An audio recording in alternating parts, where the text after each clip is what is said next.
Compared to Xian's current status as the Dragon Emperor, Xiaoyan found himself reminiscing even more about the little girl who used to cling to him in the past. Don't forget to subscribe. Your support brings us one step closer to hitting Dodi realm. Following the previous scene, Xiaoyan swallowed a mouthful of saliva, his heart filled with shock. He had personally experienced the defense of these three before even the Buddha's wrath flame lotus could only injure them. Yet Xian had merely swung her sword lightly, and she nearly took the Western Dragon King's life. Run! The Southern Dragon King roared, his figure retreating rapidly. The Western Dragon King also realized that staying meant certain death. Clutching the wound on his chest, he frantically retreated. Xian slowly stepped toward Xiaoyan, coldly staring at the two fleeing figures. She gently swung the Dragon Slayer sword once more. As her sword moved, both the Western Dragon King and Southern Dragon King spewed a mouthful of pale golden blood. Dragon Emperor Bell. The golden blood rapidly spread before them, transforming into a massive golden bell dozens of meters tall that enveloped the two. Just as the bell fully formed, a strange ripple slammed into it with great force. Boom! A thunderous explosion erupted. Violent ripples surged across the bell's surface before it shattered under the horrified gazes of the two Dragon Kings. The shockwave swept across them within an instant. Each had a leg blown off. Rebels like you dare to wield the power of the Dragon Emperor? Seeing the two in such miserable condition, a cold smile appeared on Xian's face. The Dragon Slayer sword in her hand swung down once more without mercy. However, before the strike could be fully unleashed, Xian's body suddenly trembled. She spat out a mouthful of dark golden blood. Even so, the half-completed sword strike still released a ripple of energy, surging toward the two heavily wounded Dragon Kings. Terror filled their hearts as they sensed the approaching force. Suddenly, a shadow flashed like lightning, the Northern Dragon King, who had yet to reveal himself. He grabbed the shoulders of the two and vanished into the void in an instant. The three Dragon Kings had been defeated. Witnessing the three battered figures fleeing in panic, Zhenmo and the others from Eastern Dragon Island felt their bodies turn cold. They immediately scattered and fled along with several elders of the other two islands. Xian, however, showed no reaction to the Northern Dragon King's escape. Her icy eyes remained fixed on the direction the three had vanished. After a moment, the golden longsword in her hand began to quiver, then slowly dissipated into nothingness. As the Dragon Slayer sword vanished, Xian vomited another mouthful of fresh blood. Her body swayed and slowly fell backward. Seeing this, Xiaoyan hurried forward to catch her. Looking at her extremely pale face, a pang of heartache rose within him. "I'm fine." Lying in Xiaoyan's arms, Xian gazed at him, with her purple eyes forcing a weak smile. "Here, eat this. It's that pill you like so much." Xiaoyan retrieved a jade bottle from his storage ring and poured out several round pills, handing them to her with a smile. "You still treat me like a child." Xian shot him an annoyed glance, but she still accepted the pills without hesitation and swallowed them. "Your Majesty the Dragon Emperor." At this moment, the first elder of Eastern Dragon Island and the others rushed over, stopping respectfully before Xian.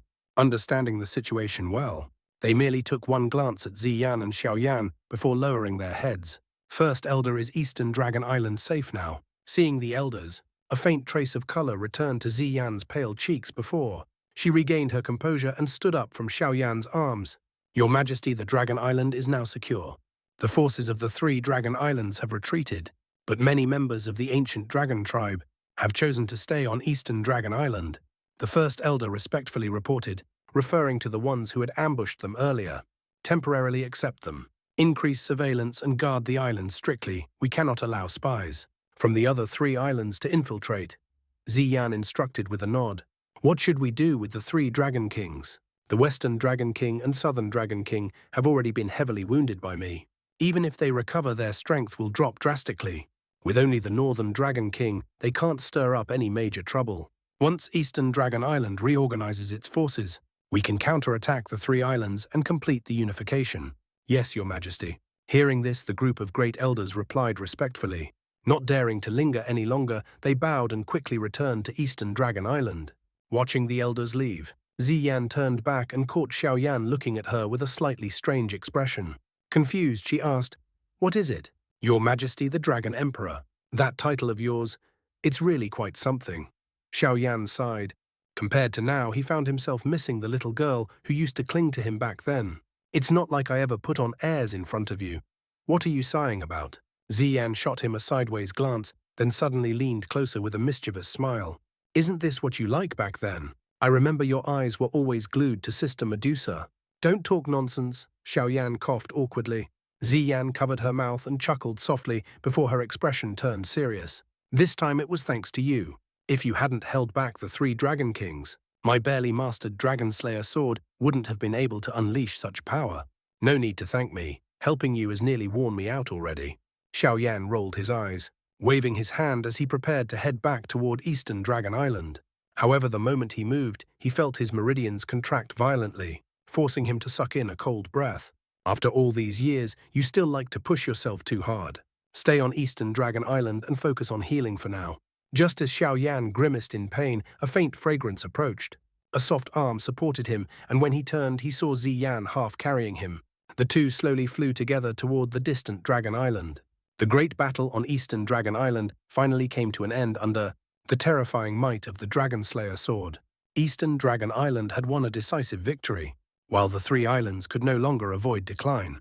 After the 3 Dragon Kings fled in defeat, Eastern Dragon Island became increasingly busy, especially with the influx of many new clan members. Amidst this bustle, Xiaoyan found a secret chamber and entered closed-door cultivation. His injuries were far too severe. He had no choice but to rebuild his physical condition from the ground up.